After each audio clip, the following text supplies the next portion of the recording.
Hi everyone, welcome to your YouTube channel. IISER 2024 का जितने भी स्टूडेंट्स ने एग्जामिनेशन दिया है, पूरा वीडियो इंपॉर्टेंट है। हो सकता है कैमरा आपको थोड़ा बहुत ब्लर दिख रहा हो यार, चलो ठीक है, कोई बात नहीं।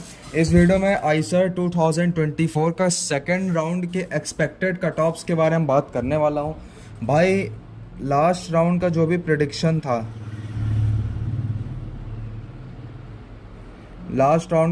प्रिडिक्शन था, वो एकदम भाई एक्यूरेट निकला। ठीक है, मैंने कहा था इतना इतना हो सकता है, एक्यूरेट निकला। मुश्किल से 15 से या फिर 10 से 15 मार्क्स का डिफरेंस आया होगा, कुछ कुछ में तो 2 से 3 मार्क्स का ही डिफरेंस आया है। ठीक है, तो इसीलिए बोल रहा हूँ, अगर फर्स्ट टाइम आए हो भाई तो चैनल को सब्सक्राइब करके ज़रूर रखना। टेलीग्राम को ज्वाइन कर लो भाई, टेलीग्राम चैनल को जा कर के ज्वाइन कर लो। कोई भी इन्फॉर्मेशन होगी सबसे पहले आपको यहाँ पे प्रोवाइड करी जाएगी। ठीक है, तो अब बात करता हूँ एक्सपेक्टेड कट ऑफ्स की। तो एक एक पर्टिकुलर आइसर्स को जा कर के बताने वाला हूँ, इस आइसर का ये रहने वाला है, इस आइसर का ये रहने, एंड प्लस कैटेगरी वाइज बताने वाला हूँ। तो first of all IISER Berhampur का बताऊँगा। आइसर बहरामपुर यार, काफ़ी हो सकता है भाई आप लोगों को पीपीटी वगैरह में कुछ ज़्यादा इंटरेस्ट आता हो, लेकिन मैं बिलीव करता हूँ कि आपको लिख के जो समझा सकते हो ना।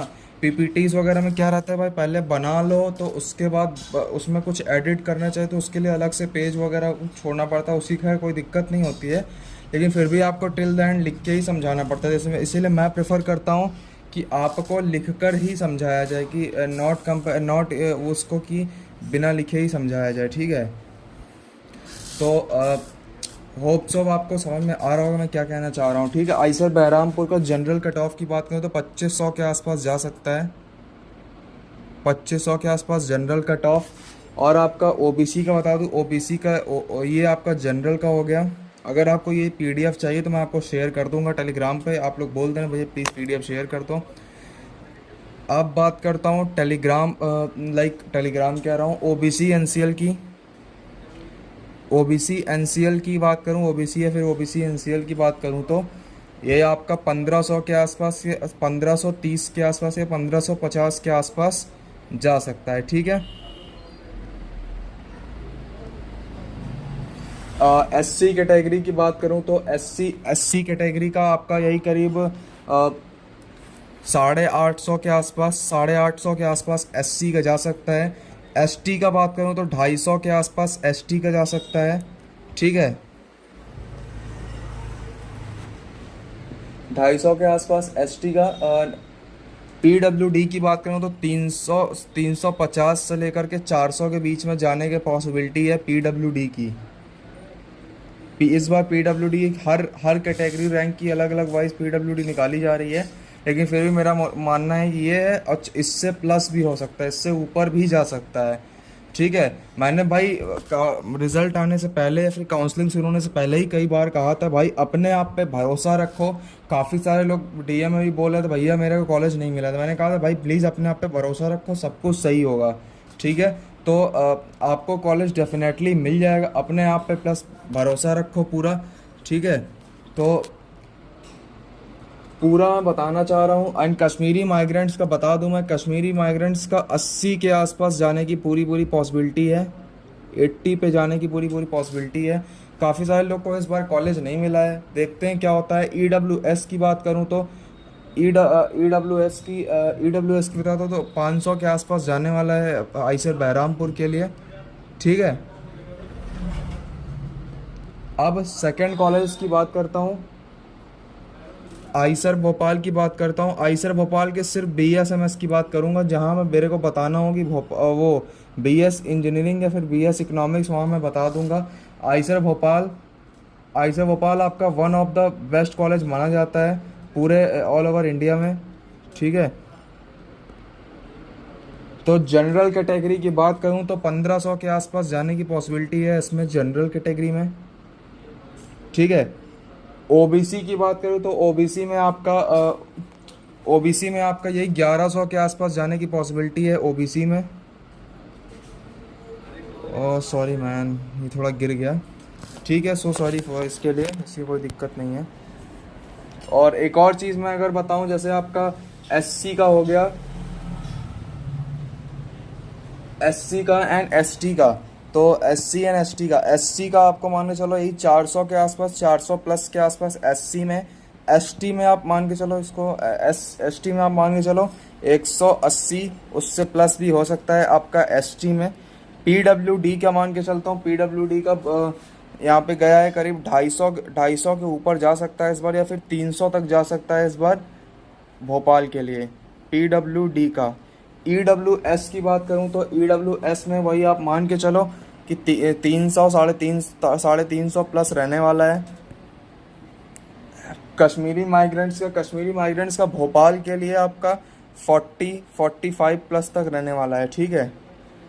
कश्मीरी माइग्रेंट्स का, जिन बच्चों को कॉलेज नहीं मिला है प्लीज़ हताश परेशान मत हो, डेफिनेटली इस बार कॉलेज मिलने की पॉसिबिलिटी है।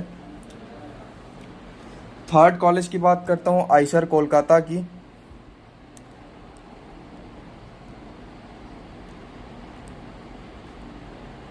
आइसर कोलकाता की, सॉरी ये आर है, ये कोलकाता लिख देता हूँ मैं। आइसर के शॉर्ट फॉर्म में आइसर कोलकाता, मतलब शॉर्ट फॉर्म में आइसर के हो गया ये।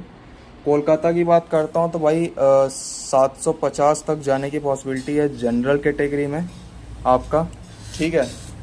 और अब बात करता हूँ 750 तक हो गया आपका ये जनरल कैटेगरी का। एंड यही हम मान के चलो कि 700 के आसपास आपका जाएगा ओबीसी का, ठीक है। आप लोग बोले भैया दोनों कट ऑफ आसपास कैसे हो सकते हैं, भाई हो सकते हैं, ठीक है। एससी का देखो, एससी का भाई 400 तक।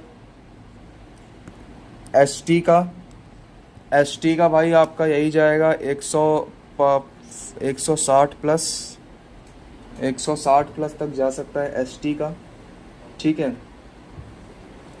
और ईडब्ल्यूएस की बात करूं तो ईडब्ल्यूएस का भाई 200 के आसपास ईडब्ल्यूएस का, ठीक है। अब पीडब्ल्यूडी की बात करूं तो पीडब्ल्यूडी का ओवरऑल रैंक अगर सबको कंसीडर कर लिया जाए पीडब्ल्यूडी में, तो भाई है वही पॉसिबिलिटी बन रही है। पीडब्ल्यूडी का मैं बताऊंगा ही नहीं, पीडब्ल्यूडी का 300 से लेकर के 400 प्लस तक रहेगा, ठीक है। उससे ऊपर जा सकते हुए पीडब्ल्यूडी वाले को कोई श्योरिटी नहीं होती। पीडब्ल्यूडी वाले का होता क्या है ना, ऐसा कि जितना कम से कम बच्चे भी अगर स्कोर करेंगे तो उनका कट ऑफ हाई जाता है, क्योंकि काफ़ी कम लोग होते हैं, ठीक है। और कश्मीरी माइग्रेंट्स की अगर बात करूं तो 30 के आसपास अगर है आपकी रैंक तो कश्मीरी माइग्रेंट्स में आपको मिल जाएगा कॉलेज। फर्स्ट राउंड में अगर किसी को नहीं मिला है बाय द वे, तो प्लीज़ मैं बार बार रिपीट कर रहा हूँ, हताश परेशान मत हो। उससे होने से देखो, उससे होने से आपका ही हेल्थ का प्रॉब्लम होगा। देखो भाई एक चीज़ थोड़ा सा एक्स्ट्रा ज्ञान ले लो, आगे मैं बढ़ता हूँ। पेरेंट्स अगर तुम्हारे डांट भी रहे हैं ना, ठीक है भाई, वो थोड़ा डांट रहे हैं क्योंकि वो पैसा लगा रहे हैं भाई टिल देन तुम्हारे ऊपर, तो थोड़ा बहुत डांट रहे हैं तो ठीक है, वो सुन लो उनकी डांट, ठीक है। एंड अपने ऊपर भरोसा रखो। परेशान होने से अपनी हेल्थ खराब करोगे, परेशान होने से तुमको कोई कॉलेज ला करके नहीं दे देगा। मोहाली की बात करूँ तो मोहाली का यही 1300 के आसपास जाने के चांसेस हैं जनरल कैटेगरी में, मोहाली, ठीक है। मोहाली में जनरल कैटेगरी 1300 के आसपास, 1050, 10,500 के मतलब ये मतलब क्या कहते हैं, मतलब 1050 के आसपास आपका यही ओबीसी में जाने की पॉसिबिलिटी है, ठीक है। अब बात करता हूँ कि ये मैं एक्सपेक्टेड कट ऑफ बता रहा हूँ भाई, गारंटीड मत ले लेना, ठीक है। 450 प्लस आपका एससी का। एंड एसटी की अगर बात करूं तो एसटी का आपका यही मान के चलो कि इसका भी 200 से लेकर के 250 के बीच में रहने वाला है, ठीक है।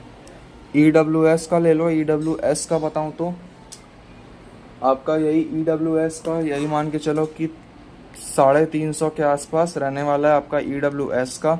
और अब बात करता हूँ कश्मीरी माइग्रेंट्स का। कश्मीरी माइग्रेंट्स का ओवरऑल ले लो कि अगर आपका 100 तक है ना ओवरऑल, अब मैं बता देता हूँ, दो कैटेगरीज का मैं डिस्कस नहीं करूँगा, कश्मीरी माइग्रेंट्स एंड आपका ये कश्मीरी माइग्रेंट्स हो गए, आपका कुछ क्या कहते हैं ये जिनकी कैटेगरी पीडब्ल्यूडी है, इन पर डिस्कस नहीं करूँगा। कश्मीरी माइग्रेंट्स से ओवरऑल आपकी अगर 100 भी है ना तब भी आपको कॉलेज मिल जाएगा। ठीक है।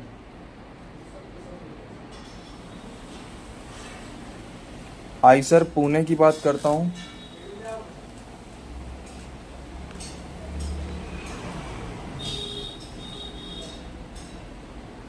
आइसर पुणे आइसर पुणे की बात करता हूँ। आइसर पुणे में 350 प्लस जनरल में। ओबीसी की बात करूँ तो ओबीसी में भी यही 330 के आसपास ओबीसी में।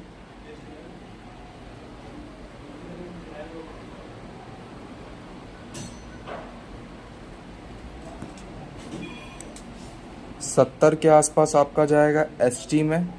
एससी में आपका वही 270 के आसपास आपका एससी में। ईडब्ल्यूएस की बात करता हूँ तो आपका यही ईडब्ल्यूएस का जो भी कट ऑफ है 80 तक, अगर आपके मार्क्स 80 तक अगर आपकी रैंक है तो ईडब्ल्यूएस में आपका डेफिनेटली मिल जाएगा कॉलेज। ठीक है। अब तिरुपति एंड बहरामपुर की अगर मैं बात करूँ तो तिरुपति एंड बहरामपुर को ले लो तो मिनिमम में मैं यही कहना चाहूँगा कि तिरुपति एंड बहरामपुर में अगर 2000 तक रैंक है आपकी जनरल में, मैं वीडियो को ज़्यादा लंबा नहीं करना चाहता हूँ इस तरह से मैं कर रहा हूँ, 2000 तक अगर आपकी रैंक है तो आपको डेफिनेटली कॉलेज मिल जाएगा। 2100 से लेकर के 2200 के आसपास अगर आपकी रैंक है तो आपको डेफिनेटली कॉलेज मिल जाएगा। ठीक है, जनरल कैटेगरी में। ठीक है। अब ओबीसी की बात करता हूँ तो ओबीसी में अगर आपकी 1600 तक की रैंक है, 1600 या फिर 1700 तक के आसपास रैंक है तो आपको डेफिनेटली कॉलेज मिल जाएगा ओबीसी में। ठीक है। एससी में आपका अगर आपके पास 750 के आसपास रैंक है तब भी आपको कॉलेज मिल जाएगा। एसटी की बात करता हूँ 500 के आसपास अगर आपकी रैंक है तो आपको डेफिनेटली कॉलेज मिल जाएगा। ठीक है। पीडब्ल्यूडी एंड कश्मीरी माइग्रेंट्स का मैं बता चुका हूँ, same as for the BS engineering sciences. और साथ ही साथ में बीएस इकोनॉमिक साइंस की बात करता हूँ तो सेम चीज़ है, यहाँ पे सेम क्राइटेरिया है सबके लिए। ठीक है। अब अलग अलग बताने बैठूंगा तो वीडियो बहुत लंबा हो जाएगा। होप सो अब आपको चीज़ें समझ में आ गई होंगी। कुछ भी आपको डाउट हो रहा हो तो इस वीडियो के नीचे कमेंट करके बताओ। ठीक है। और एक और चीज़ जानने से पहले एक और बात बोल दूं, आज रात्रि आपका 11 बजे के आसपास आपका एक लाइव सेशन होने वाला है। पूरा वीडियो ध्यान से देखना। एक्सपेक्टेड कट ऑफ्स हैं ये पूरे, तो देखते हैं क्या होता है इस बार का कट ऑफ। लेकिन पिछली बार जो मैंने बताया था एक्यूरेट था कट ऑफ, इस बार का देखते हैं क्या होता है। लेकिन सब लोग लाइव सेशन में ज़रूर ज्वाइन कीजिएगा। मिलता हूँ अगली वीडियोज़ में, तब तक के लिए stay safe and I wish you all the best. आपको आपका ड्रीम कॉलेज मिल जाए।